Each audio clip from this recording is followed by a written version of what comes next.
I wish I had been chased around by a demonic clown when I was a kid. Apparently it causes you to become unbelievably successful in life. Seriously, how the hell did every single person who survived Pennywise when they were a kid grow to become multi-millionaire famous successes? I feel like the only one who got screwed over was Mike. Yes! Because he stayed in Derry. I was wondering if that was supposed to be like the message of that, and I was like, well, this is Stephen King. And Yeah. if you live in a small town, Stephen King hates you.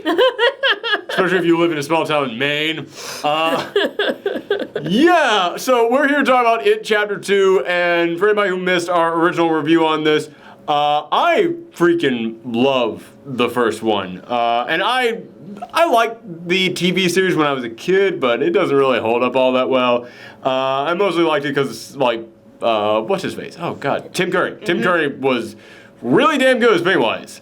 But, you know, everything else in there doesn't really hold up all that well. I think the first It from the, like, actual film adaptation, I think that movie is great.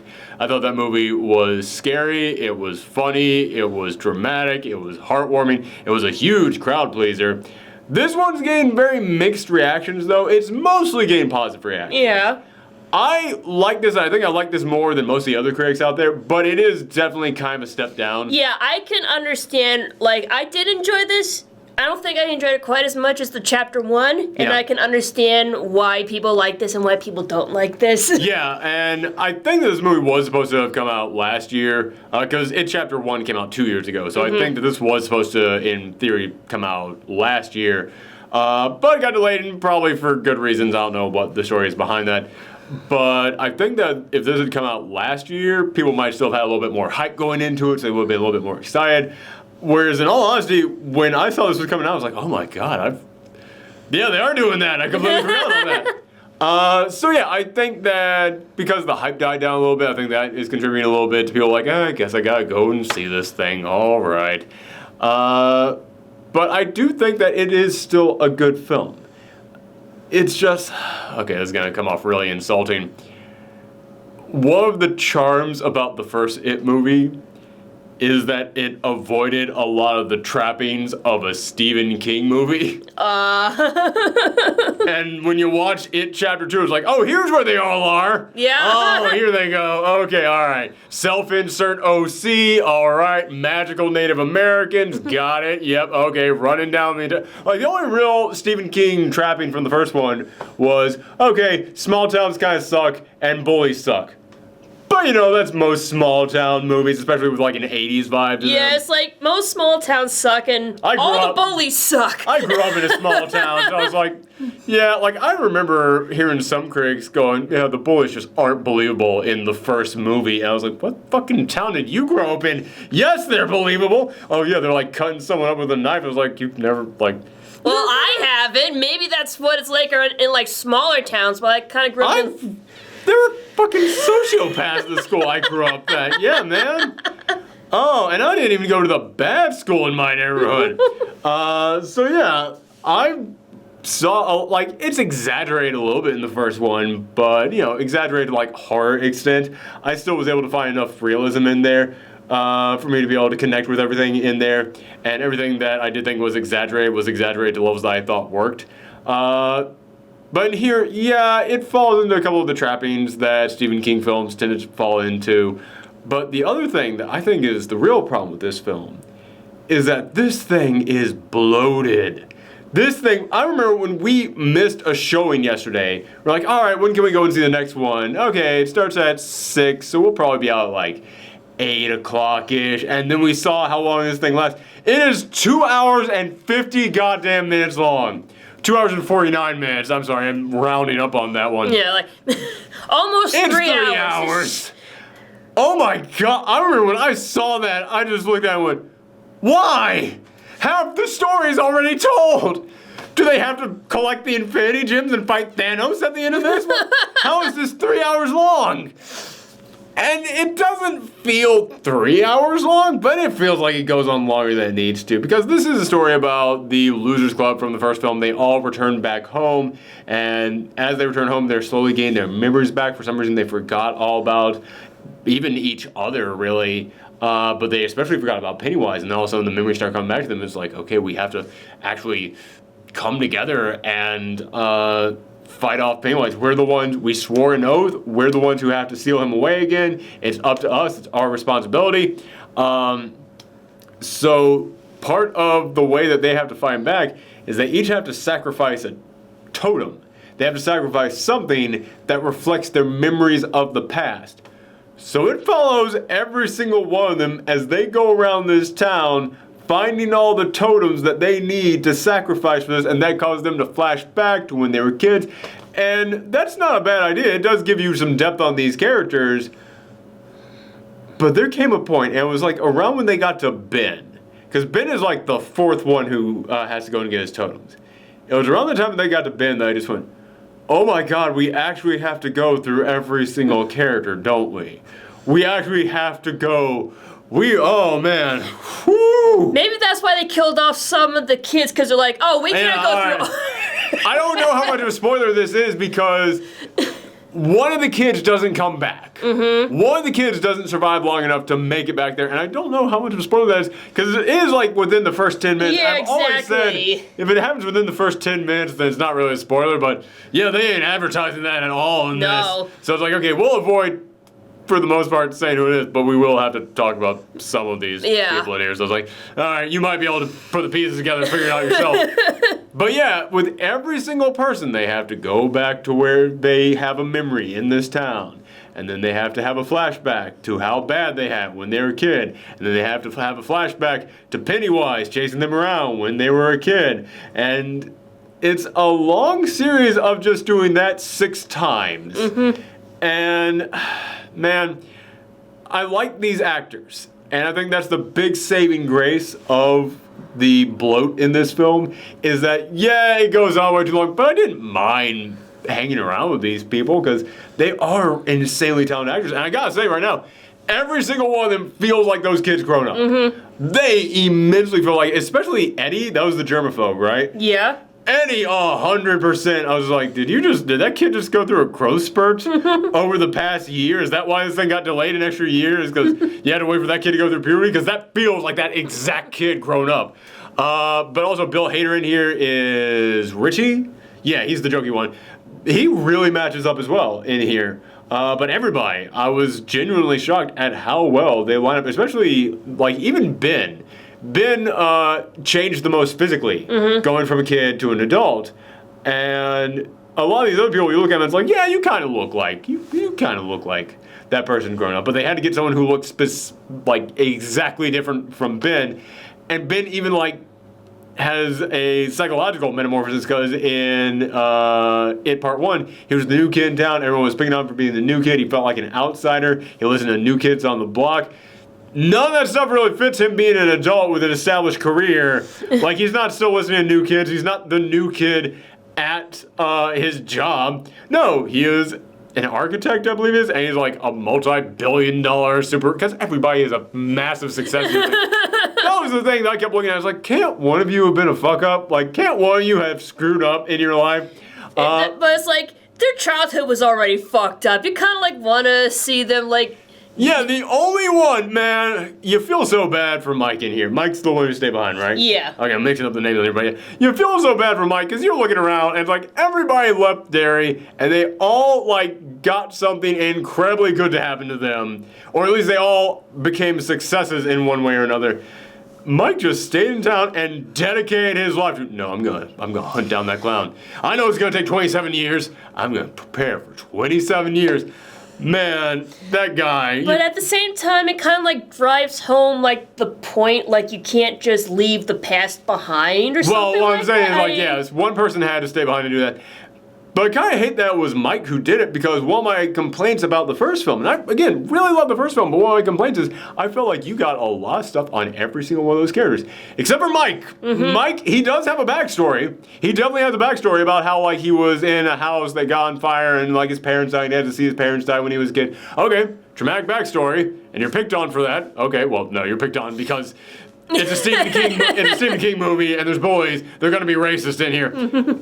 But I kept looking at him going, out of all these characters, Mike got the least attention. He absolutely got the least attention in the first film. And I kind of felt like the same thing happened in this one. Yeah, that was another thing. Like, they didn't really go through, like, the backstory with him because... Everybody else got like, well, here's what I'm doing for life. Here's what I've been up to. Here's my personal thing. I don't even remember what his totem was.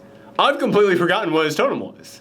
Oh, it was the rock that... Got it, okay. Yeah. But even that was like, oh yeah, my totem is a thing from the first movie that ties into what we all did together. It's like, everyone else had their own thing that they were doing. Okay, alright.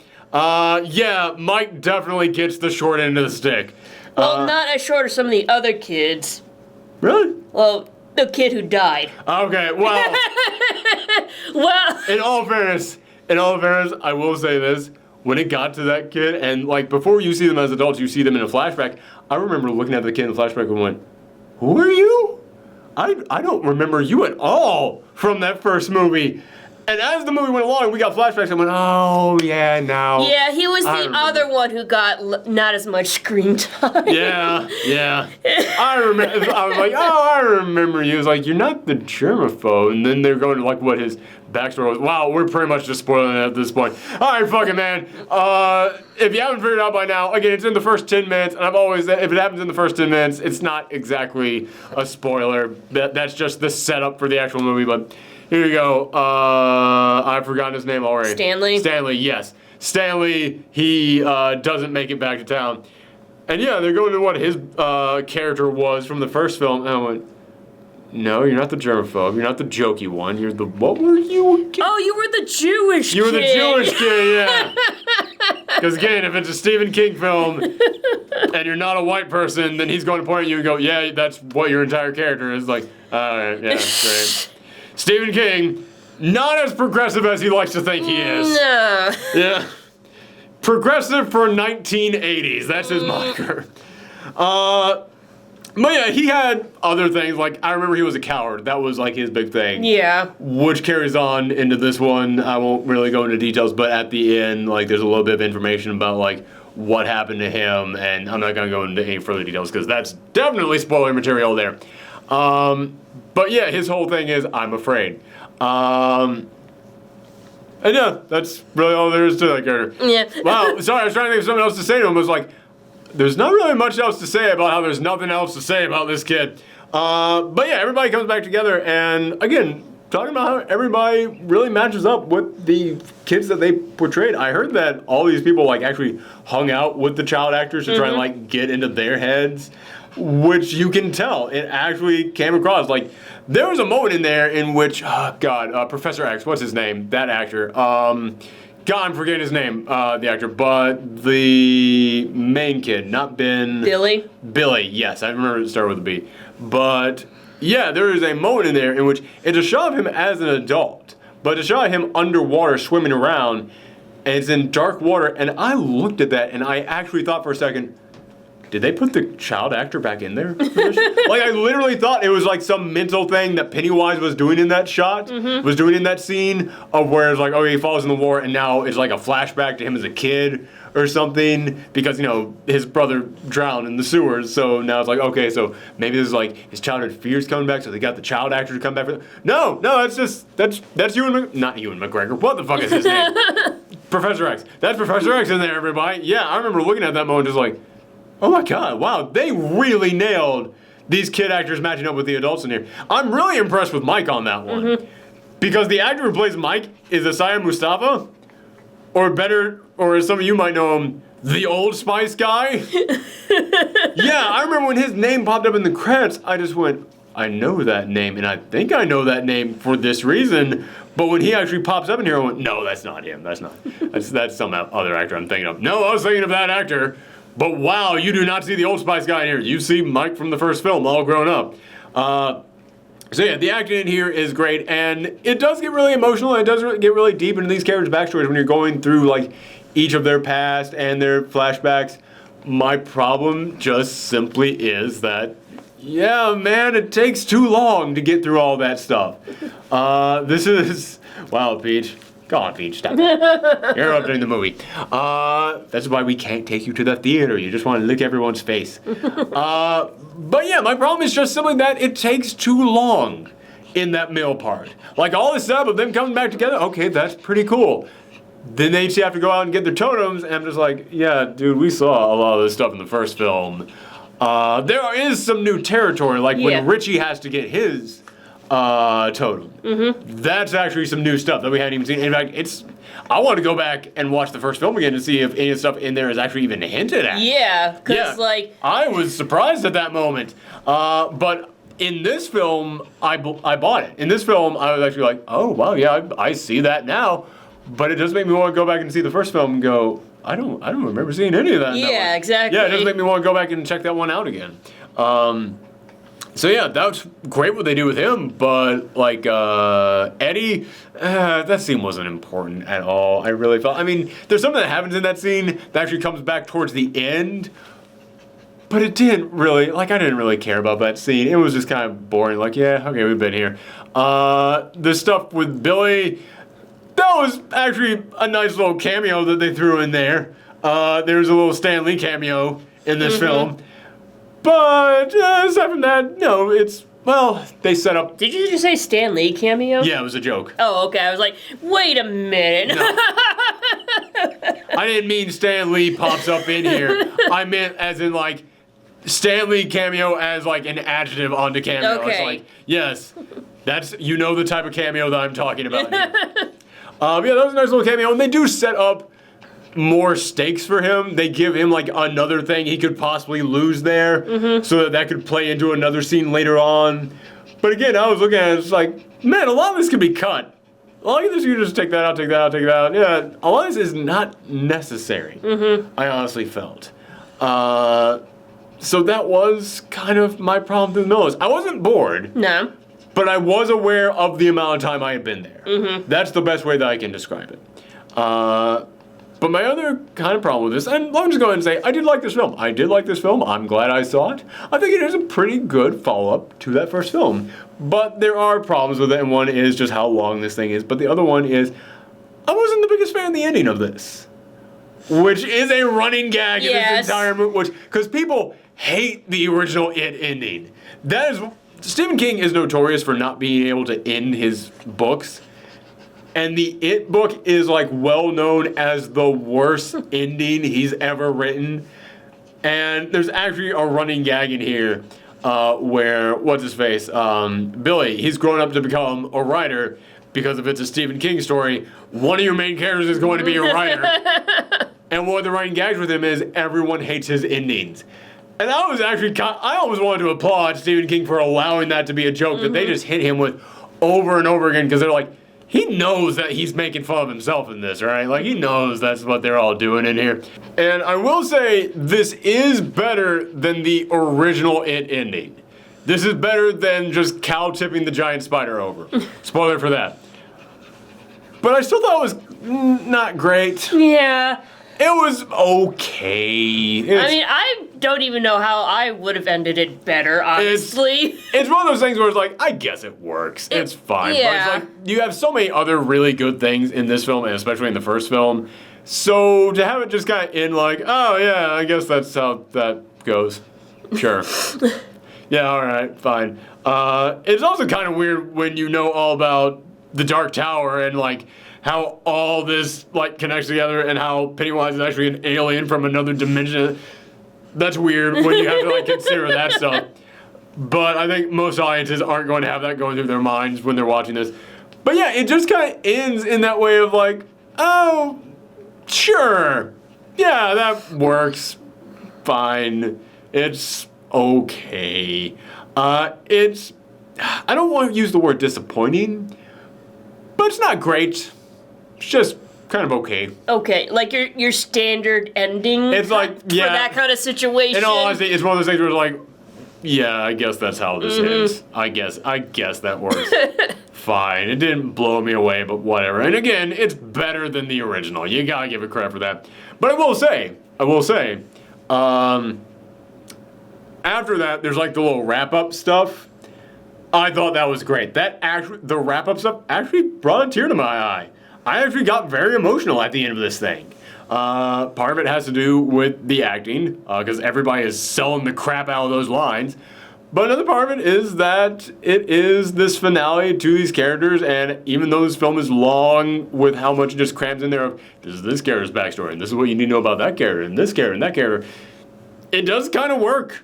Towards the end of this thing, when it's supposed to be like, yeah, time to say goodbye to these characters, like, oh man, oh, I feel it, oh yeah, oh, heart pumping right here, oh man. Yeah, it kind of all came back around. It did really hit me hard here at the very end, which kind of saves that ending. The conclusion with Pennywise, fine, whatever. But then the wrap up after that, I really dug that. I actually really enjoyed that. I don't know, how do you feel about it? I thought it was okay. Once again, it's like your typical ending. It is very typical. It is. Yes. I will admit, even though it hit me hard, I can admit it's basically what you would expect an ending like this to be. There is I mean, the acting is great, but sometimes I felt like they were overacting. Like, I kind of felt like the adults were acting a bit too much like kids. But that's... Really? Do you have, like, an example of, like, all the your mom jokes and stuff. Oh, I will say the sense of humor in here really sucked. But I thought Richie's sense of humor sucked in the first one, so I was like, yeah, that tracks. Like, I can't remember whether or not I complained about this, but I'm pretty sure I did complain about Richie in the first one. I grew to like Richie by the end of the film, but I remember for the first half of that film, I was like, fuck this kid. Pennywise, get this kid out here already. I really did not like Richie for the first half of that first film. I began to like him towards the second half. In this one, yeah, his sense of humor still sucks, but I was like, yeah, but that's exactly what he had as a kid. Makes total sense. And somehow he became a successful comedian. Oh, that doesn't... I totally buy that. It's Bill Hader, of course he did. Man, Bill Hader, there is a moment in this film which I was just watching him act his ass off. And I was just like, this man is going to win an Oscar one day. This man is going to do what Jim Carrey always tried to do, like make that leap from really goofy comedy into really serious dramas. He's gonna do it one of these days. I can just feel that when I'm watching the dramatic moments in this film. And that's honestly what kind of, I don't want to say saves this film, because that makes it sound like this entire film is terrible, but then there's like one good thing in there. No. This film is pretty good. It's pretty good, but the thing that makes me go... Like, it makes up for, like, the bad moments? It makes up for the bad moments, and also helps elevate this film from just being pretty good up to, yeah, I liked it. I did like it. It is the dramatic stuff in here. It is the emotional bonding between these characters. That, to me, is what absolutely saves this film. That is what made me walk out of this film actually feeling like it's a good finale to it, even though it's lacking in other areas. One of the areas that it is lacking in, though, I didn't really get a chance to really talk about this all that much, is that I thought the first film was actually really scary. I think the first film was actually a great horror film. There's a lot of good comedy in there, and it's also oddly a crowd-pleasing film. Because I remember when we saw that first film at like the AMC 25 in Times Square, in that giant-ass theater they have, yeah, that audience was loving the hell out of that thing, and you could just feel how much they were loving it. This one, granted, we saw it at the Alamo, so everybody has to be super quiet and order and eat all their food and shut up. So you can't really get that into it. But... what the hell was I going to say? Oh yeah, but the horror parts in the first one, that hit me hard. In this one, none of the horror things really hit me. Yeah. Like, almost at all. I mean, like, once again, like, most of the stuff that got to me were, like, the more realistic stuff. Like, you know, like, Bev with her abusive husband. It was, like, basically... Oh, God, yeah, you want to talk about another Stephen King checklist. They got that out of the way right at the start of the film. And it's like, oh, good, she finally escaped from her abusive father, only to be with an abusive husband. The only reason I was kind of, like, accepting of that, because I rolled my eyes hard at it, but I kind of accepted it because right before that, you see Eddie with his wife, and I was like, that's totally just your mom, dude. Yeah. You married your mom. Yeah. You're banging your mom, bro. And I went, wow, he grew up to just marry his mom, and then you watch Beverly? Yeah. Yeah. You watch her, and you're just like, you grew up to marry your dad. Yeah, so you look at this and like, I see what's going on here. All right. I totally see what happened with all you guys. It's a messed up Freud shit. Yeah. Paging Dr. Freud, yes. But man, there is... When she has to leave to go back to Derry, her husband has a turn so quick. I thought it was Pennywise fucking with her. Like, he just goes from, honey, I believe you, and it's okay. If you gotta go, that's all right. But why are you lying to me? I know, right? I thought he was going to get the big old smile and just get the googly eyes going every which way. I totally thought that was Pennywise fucking with her. No! She's just in a really shitty marriage. And it almost never comes back up again. No, but... Like, at all. Well, she takes off her wedding ring and, like... That's still in the same scene. Yeah. After that, it is, like, never brought up again. No. And you want to talk about, like, what these characters have been up to, how they have changed over the years. Feels like you should talk about that with somebody. Yeah. Maybe with Ben, the guy who's really had a crush on you all these years, and I don't know, maybe that could have been a nice scene to have happen. No, not gonna happen. All right, fine. All right. And like also like the very beginning with like the the bullies beating up the gay couple, like. That's another Stephen King thing. Like, well, I mean that's just Stephen King writing bullies to be the worst version of bullies. Because yeah, he will always write them to be not just bullies but murderers, which is like how this thing opens up. But again, that's also Stephen King which again, I'm saying this like Stephen King wrote that scene in there. I don't think that scene is actually in the book. But it is very much a Stephen King thing of small towns suck. Small towns are full of hate that really detest anyone who is different from them. Yeah, that's kind of like the message they were trying to get across right there at the beginning. And but it's like the reason why that got to me is like, yeah, that shit's still happening, and not even in small towns anymore. Oh yeah, that's all over. Yeah, that's all over. What? So wait, so why did that get you? Like, cause I don't like seeing people get beat up for no good reason.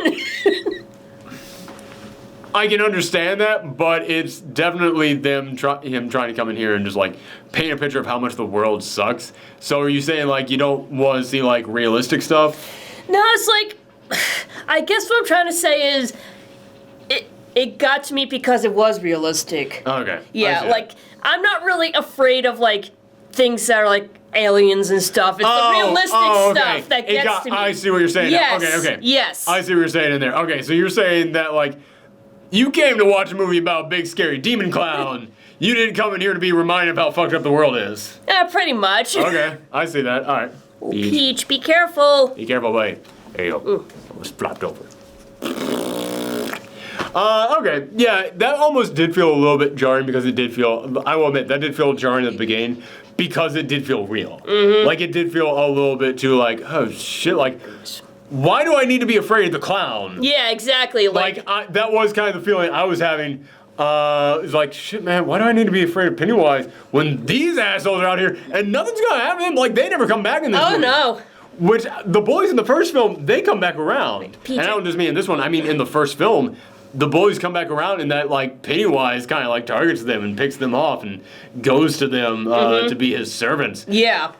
But in this one, this opens up with real asshole bullies doing absolutely terrible things, and they never really come back around. I kept expecting that. I kept expecting them to come back in some way, shape, or form. So it really kind of still sucks that, like, at the end of this thing, you're like, all right, yay, everything is resolved. Oh, right, this town is still full of monsters. Yeah. I'll get into that a little bit more in the spoiler part. So yeah, okay, I can understand that then. I was actually expecting those guys to like get taken out by Pennywise because that's a classic horror movie thing in which they come in here and go, we're gonna make the worst possible people you can imagine, and that way you won't feel bad when the monster gets them. And I always kind of hate that because like you're supposed to feel bad when the monster gets them. That's how you get emotionally invested in this stuff. And they didn't do that, but I was like, well, it still feels like you just set somebody up to come back and do nothing. So yeah, that was kind of a weird way to open this thing up with. But yeah, I've been in a lot in here because for a movie that's 3 hours long, I don't have a lot to say in here because acting's great. Kind of thought the ending was just okay. And then there's just a lot of like, let's watch these actors act here in the middle, which describes all movies. But the middle of this film is nothing but, hey, here's this person's character. Here's this person's character. And it does get kind of boring after, not boring, but it did not need to all be there. They could have shortened the crap out of this thing. This thing could have been cut by, I'm going to be real with you guys, this thing is 2 hours and 49 minutes. This could have been cut by 49 minutes. It absolutely could have been cut by 49 minutes. So yeah, that's a little bit disappointing, but it's not like what's in here is bad. No. It's not like what's in here is making me roll my eyes and just go, oh God, why do you keep this in? Instead, it's just me going, this didn't need to be here and we do not need to be here this long. But I am enjoying watching what I'm watching. I just wish that I could have been out here some time ago. Yeah, as I said, I wasn't bored, but I was totally aware of how long this thing was taking to get to its point. But yeah, so I would give this thing like a 7. I give it a 7. I guess so. Maybe a 7.5. I think I gave the first one an 8, or was it 8.5? I don't even remember. Yeah, honestly. It's been 2 years. Yeah. Yeah, something about Pennywise just makes you forget your past, man. Yeah, I remember giving the first one either an 8 or an 8.5. I don't think I went up to a 9 on it, but it was an 8 or an 8.5. And yeah, I'm gonna blow this down by 1. I'm gonna give this a 7. Yeah, maybe like half a point for me. 7.5. All right. But yeah, so yeah, still good. Just, you know, man, this thing could have been a lot smoother if you just shortened the crap out of this. But yeah, I do think that watching the two of these back to back actually would make for like a solid afternoon. This is gonna be like a great Halloween double feature years from now when you can get them both on Blu-ray. Okay, spoiler time in here. Spoiler time, we already said Stanley's the one who doesn't come back. I mentioned that his character type is that he's scared. What I meant by that was at the end of this film, they come in here and he sent a letter out to every single one of them, and it has Billy reading it, and the letter says, listen guys, I know he's powered by fear, and my fear was the greatest. I know I am not strong enough. I know I am too scared to face him, but I know that all of us need to be there, so I hope that if I take myself off the board, it'll actually help you guys. That was weird.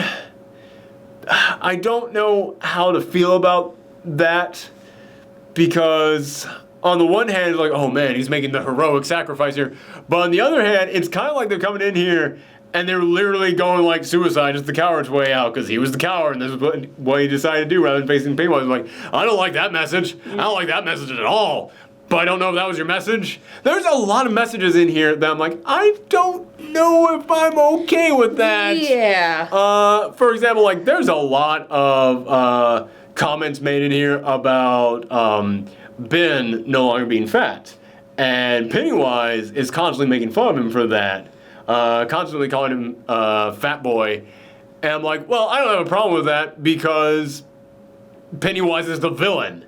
You're not supposed to, like, agree with Pennywise. So when Pennywise is making fun of someone for being fat, it's like, yeah, he's the fucking monster. That's a thing that monsters do.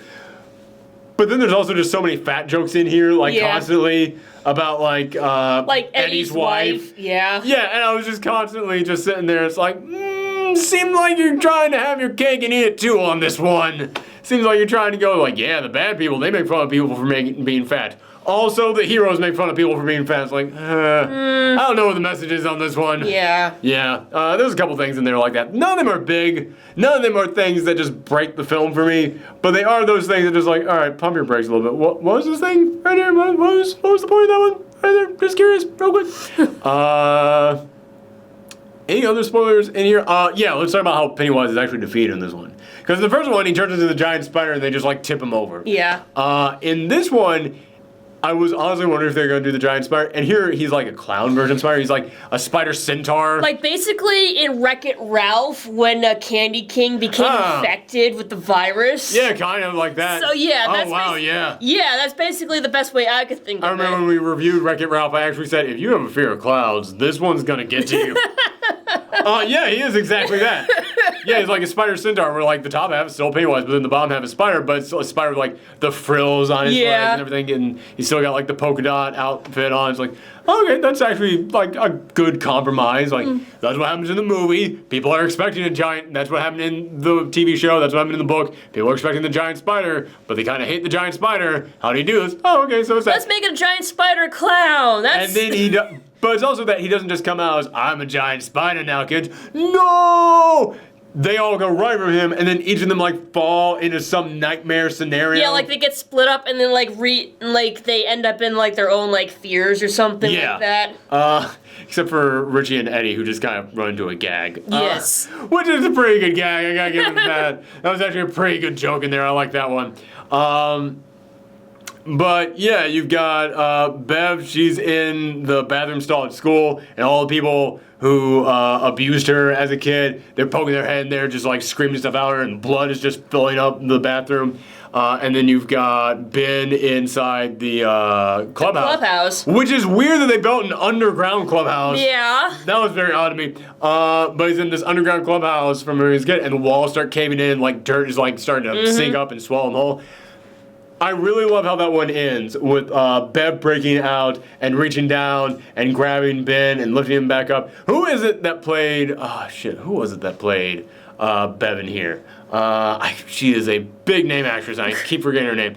But I remember in that moment, I looked at her and just went, she needs to be an action star. She needs to be in some kind of an action movie because she has like her shirt off. She's just got like the white tank top that all action heroes wear in there. And she's like clinging to the walls, reaching down to grab them. And I just went, that is one of the most badass shots I have seen. That is an absolute action hero pose right there.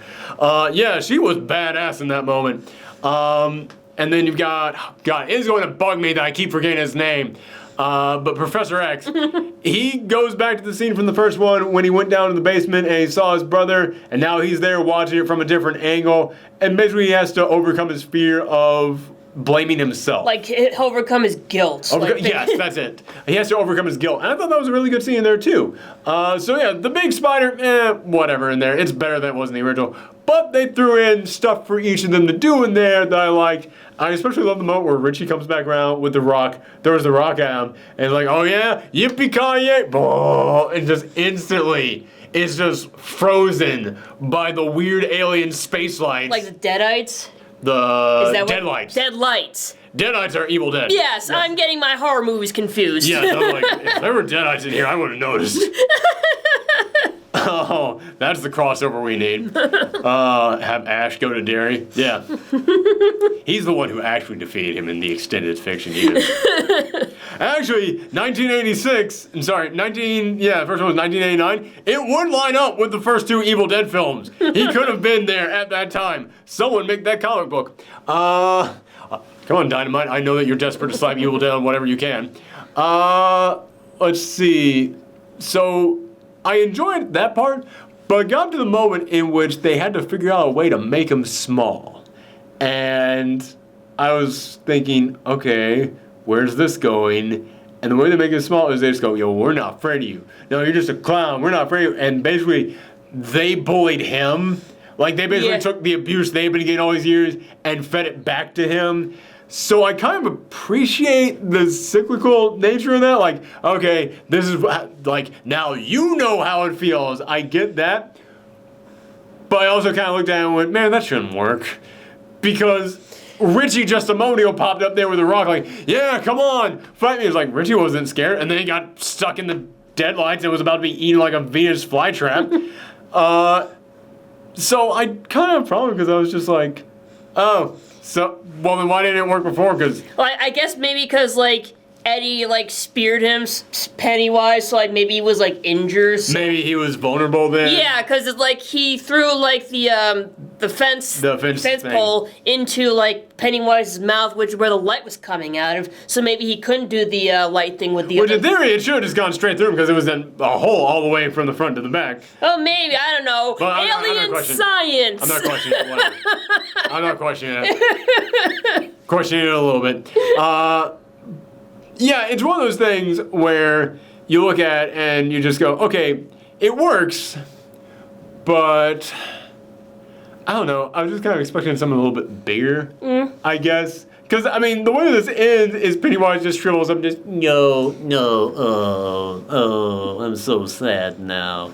Yeah, he just kind of melts into like a puddle. And then they reach in, grab his heart, and then they all crush it. It's fine, but I don't know if it's just the way it's shot. I don't know if it's just the build up to it exactly. It's like, I kind of felt like talking down to the villain and making them a coward is something you'd expect out of a kid's movie. Which, in all fairness, I mean, Pennywise targets kids, so it kind of works. But yeah, I don't know. It just felt like, all right, fine. That's all that felt like to me. It was just like, yeah, okay, I guess this works. Like, I needed something bigger from it, but the logic of what they're doing makes sense. And speaking just in terms of storytelling, it makes sense for, okay, this is the abuse you've been getting, feed the abuse back to the abuser. Okay, I get what you're doing. It just, I don't know, maybe it's just the way it was shot, maybe, who knows? Like, is it one of those things that, like, it was better written down on paper, or? Maybe, who knows? It's a good idea. It just didn't really have an impact, and I think it's just because I was expecting something a little bit bigger. Like, maybe it's just the fact that like Pennywise, like no, please, just shrinking down. Maybe I was something like no. You know what I think? I think it's because they didn't put a lot of emphasis on that scene, them standing up to Pennywise, because they were so busy doing the flashbacks and everything else. So I don't know. I'm not entirely sure. Oh, you mean compared to the rest of the film? Yes, exactly. Yeah, that's what I meant. I can see that. Like maybe the rest of the movie by the time we had gotten there. Yeah, that's what I mean. I think I just wanted something a little bit bigger from that moment. And yeah, this thing ends with them all standing around yelling insults at Pennywise. But I think it is just that Pennywise, he shrinks down. And I get he's shrinking down so you can see like, oh, he's nothing important. He's just this tiny thing. Your fears are very tiny things. And you can stand up to them. I get that that's the message. But visually speaking, after all the crazy shit we've been through, yeah, I kind of want something a little bit bigger. I don't know. Maybe it just didn't have that impact on me. But still, I have to look at it and go, no, this is how it should end. Yeah, I mean... It works. It works. It's like your standard, like, face your fear ending for the horror movie. Yeah, it just didn't have an impact on me, which is a shame. But then there at the end, when they're reading, oh God, I forgot his name, but Stanley? Stanley. When they're reading Stanley's note, which there are a lot of nice Stanley flashbacks. Yeah. Excuse me. Yeah, it's kind of crazy to me how in this movie I ended up liking Stanley way more than I did in the first movie. Because there's that moment where Richie, as an adult, he goes back to the synagogue and he's there and he's having a flashback. With the bar mitzvah? Yeah, of the bar mitzvah, in which Stanley's up there making the speech, and then it just cuts to Richie there in present day all by himself and just goes, "Thanks for showing up." And it was just like, man, that got me. It's the connections between these characters. That's what gets you in this film. Should we talk about Richie and Oh yeah, let's talk about that. Because that is definitely different. Yeah. That is something that definitely was not in the TV show. That was not in the book as far as I know, because I never read the book, but I've never heard anyone mention this. But yeah, the thing that they add to Richie in here is that Richie is actually gay. And he's been hiding it this entire time. Yeah, I mean, he did it so well, I didn't even notice it in the first movie. It makes me go, all right, if I go back and watch this, will it actually be in there? Or is this like a thing that they decided to add in the second film? It's hard to tell. They didn't even think about putting it in the first one, but in the second one they decided to do it. Yeah, I'd be interested in knowing. That's one thing that makes me want to go back and watch the first film. Because also, I will say, they get all the kid actors back, and from what I understand, they filmed this back to back, so that way the kids wouldn't age in between. But Finn Wolfhard looks a little bit older in that one specific scene, so I wouldn't be shocked if they did actually film that one. Yeah, like that, like they wanted to add if they did that actually scene. go back and change that around. Sorry, there's a part of me that's also thinking about that scene, just going, they were playing the original Street Fighter in there, and they were fighting each other, but they were fighting as Ryu and Eagle. You couldn't do that in the original Street Fighter. You could only fight each other as Ryu and Ken in the original Street. This movie is not matching up at all. Also, there was a Mortal Kombat machine in there. Mortal Kombat did not exist in 1989. Yeah, I kind of... You were having a little nerd rage. It wasn't nerd rage, but it was like, man, it's the dumbest thing to take you out of a movie, but that did it. That actually totally did make me just go, why strive for, like, the accuracy on Street Fighter there when, like, it's...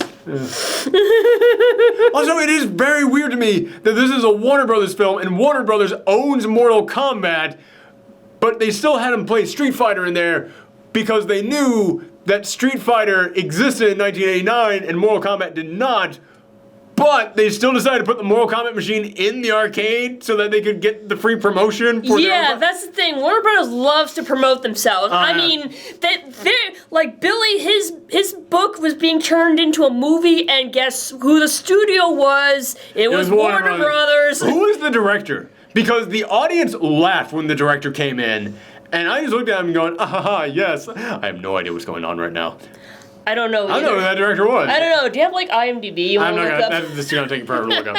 I'll look it up after this. But yeah, our audience laughed out loud when that director popped up, and I was just like, "Oh God, I should know who this is, shouldn't I?" Speaking of cameos, the Stephen King cameo is actually really good here. Yeah. Stephen King is one of those guys who is like, he's not an actor, but when he does act in his own stuff, it is always better than you would expect it to be. Mm-hmm. He is one of those guys who is like, oh, he's going to show up and butcher these lines. Oh, that's kind of enjoyable. That's not bad in there. Meteor shit. I'm just remembering the other things he's acted in. But no, he pops up in here, and again, you want to talk about how they just hammered in here the joke about Stephen King cannot end his books. He's got a great... He even makes that joke himself in here. And I love that moment in here. Yeah, this was actually a really good cameo from him. But yeah, the whole thing with Richie being gay in here... Sorry, we got way off Top Gun there. Part of me wants to applaud, because I'm like, all right, cool. I'm always in favor of representation in films. That's always a good thing. And yeah, it does add a lot to his character. It does kind of explain, like, a lot of the jokes that he was making. It was him trying to, like, deflect from himself. But at the same time, there's still also, like, jokes being made in this film about, like... Well, actually, I guess there aren't really that many gay jokes in this one. No, it was usually like the bullies who are like... It was usually the bullies, yeah. And like I said about Pennywise, it's like, okay, well, if a bad person is making a bad joke, that's not the studio coming in here and saying that you should try and... it's not the studio coming in here and endorsing that, but I don't know. Then again, I'm not gay, so I can't really come in here and go and talk about whether or not this was good representation or not. So I'm sure there are going to be people out there who do speak to whether or not that is good representation or not, and you should listen to those people. But I thought it was a good, just speaking story-wise, I thought it was a good thing to do with his character, because it did actually kind of explain a lot of the humor and the jokes that he was making in the first one. It was him just trying to deflect and just trying to get attention off of himself, because he did not want to discuss or think about this side of his life. Yeah, I found that to be interesting. Anything else to talk about in this film? Oh yeah, we were talking about the ending. Mike leaving the town, I love that. I love Mike leaving the town, and that is the thing that actually got me kind of tearing up in here, because everybody else got their time. Everybody else got their time to leave town, go off, doing their own thing, and you come out of town, and yeah, it does start with a whole new pack of bullies. That wasn't the only bullies in town, the ones who picked on the losers. No, it's just a cyclical thing. The bullies just stick around forever in this town, and they get worse, and they get more brutal, and no matter what you are, like, this movie opens up with the message of this town does not like anybody different from them. And Mike has been stuck in this town this entire time, and at the end of this, it's like, it's finally my time to get out of here. Yeah, man. Like, it wasn't even like the new bullies, like the old bully, he escaped from like the mental asylum and... Which I gotta say, I said that this film wasn't really scary.